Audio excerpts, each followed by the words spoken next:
You want to start with a statement? I think the statement we put out suffice for now, but I'll take any questions and answer them as thoroughly and as openly as I possibly can. How much can you go into the cause? Not a whole lot. I honestly don't know much detail, but I am aware that there's a situation that these young men were a part of that don't necessarily fit into what we believe is the right way to build our program. So we've decided to move on.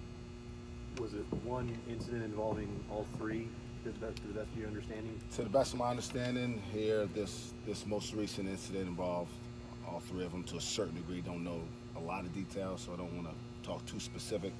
But yeah.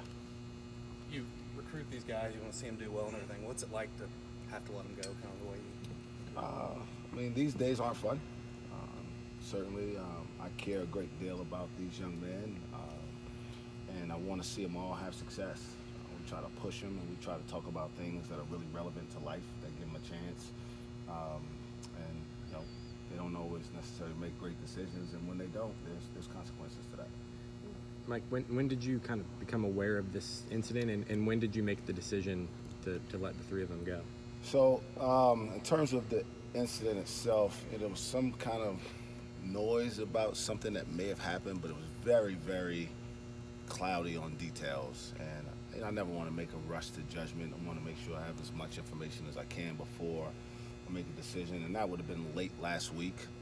And then more information came about, I guess, when we got back late Saturday night.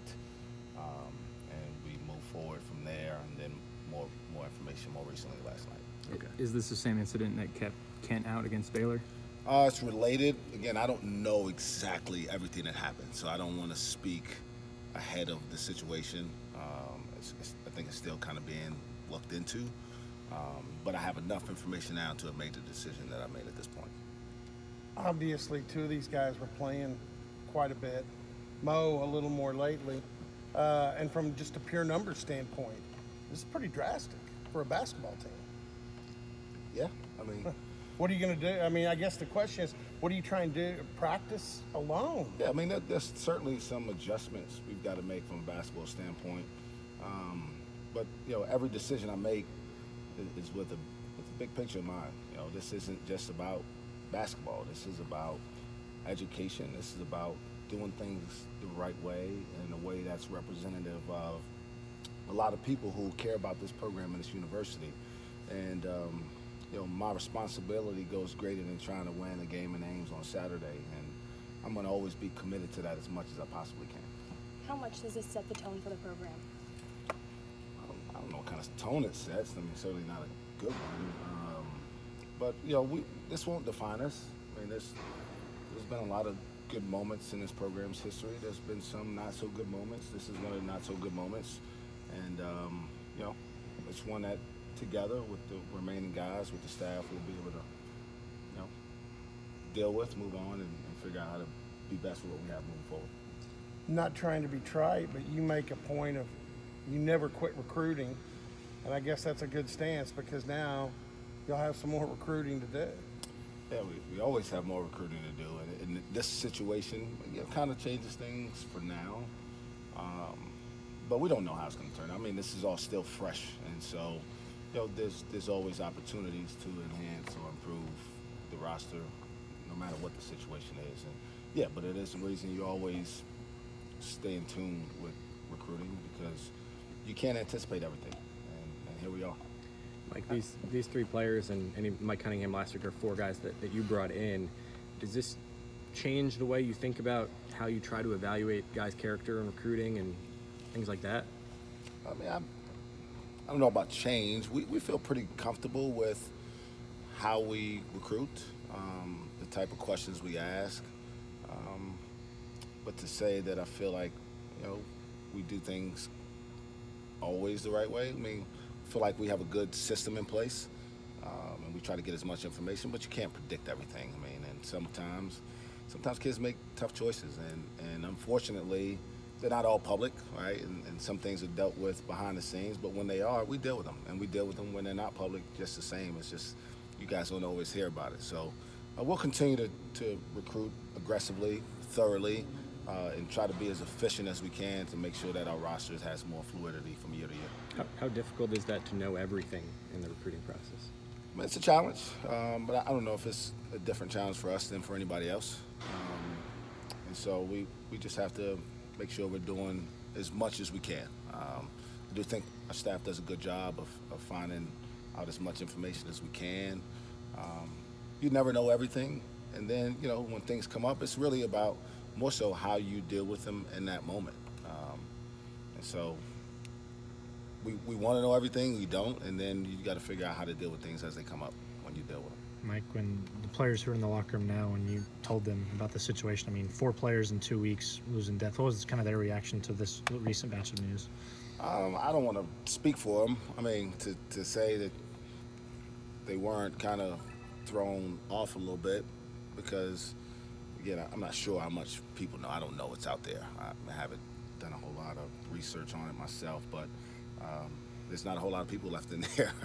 And, you know, but what I did tell them is I believe in the kids that are there. And, you know, they only say you have to start with 5 guys. We still have 5, and so we'll go up to Ames. The next 2 days we'll prepare to put our team in position to go try to win a game. Beyond that, you know, the kids that aren't here anymore, we hope that this is an opportunity for them to learn and grow and be better as they move forward in their lives. What were your meetings like with the 3 players you dismissed? They were pretty. I'm not that emotional. I mean, they weren't very emotional. They were pretty matter of fact. Expressed my disappointment and frustration with, you know, whatever their involvement is in the situation, and, you know, that time has come for us to part ways. How did they take the news? I mean, I think they're hurt. I think they're upset. But again, I don't want to speak for them. And, you know, they're all kids, and I recruited all of them, and I care about them, you know, and I still do. And I hope, like I said, that maybe there's an opportunity that they become better for having gone through this. Just to clarify, did you inform them last night or today? No, I talked to, obviously I talked to Kentrevious before today about his deal when I got back Sunday, and then talked to Mike and Mo this morning. And they're in a situation where this is a final decision, right? Or is there any opening after a semester? How do you handle that? I don't have a crystal ball. I would put the odds at very, very slim that any of them will return at any point. So how does that change then preparation for a game in 2 days? I don't know. This is another new one for me. I think I got 9 players eligible for practice. So I keep myself in shape. Maybe I'll help out a little bit. I think I got a coach in Coach Sutton who could make a jump shot back in his day, and Coach Cooper who could maybe rebound some. So maybe our assistant coaches will have a little bit more workload, but we're prepared. We're here for these kids at the end of the day, and that's our job, is to make sure that the kids here have a great experience moving forward no matter what. From the outside, both Michael and Kent, this is kind of their second chance. For Mo, this was kind of his first thing for us to see. Was it just the severity of the reasoning that made it this way? You know, I don't really kind of count. I don't keep count. You know, kind of just like with my own son. You know, he does something wrong today. I don't. You know, keeps doing the same thing, right? We got a problem, but each situation that comes up is in and of itself a situation we got to deal with. And like I said, it's not always public what goes on, and there's been discipline before for these guys, and, you know, now it's just the time to make this decision right now for them and for our program. How have you sensed, I mean, over the last 2 years, just in general, the turnover? How have you noticed that kind of weigh on your captains? How have the 3 of them kind of handled this?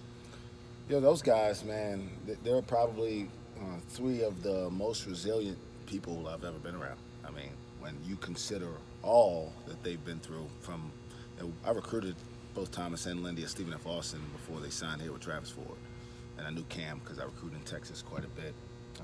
And before they get on campus, there's a new coach and teammate passed away in the summertime before school started. I mean, they've been through a ton, you know, and FBI's here and teammates dismissed. So, you know, to watch them kind of never waver, never question their commitment to the program, never changed the way they played or carried themselves, the things that they talk about or believed in. Shows that they've got a pretty good foundation for all of them, and they all have great parents, and I'm thankful that they continue to believe in what we're doing. How much does the 9 players affect how you want this team to play? Do you have to go a little bit slower to conserve guys' energy, or have you thought about that at all yet?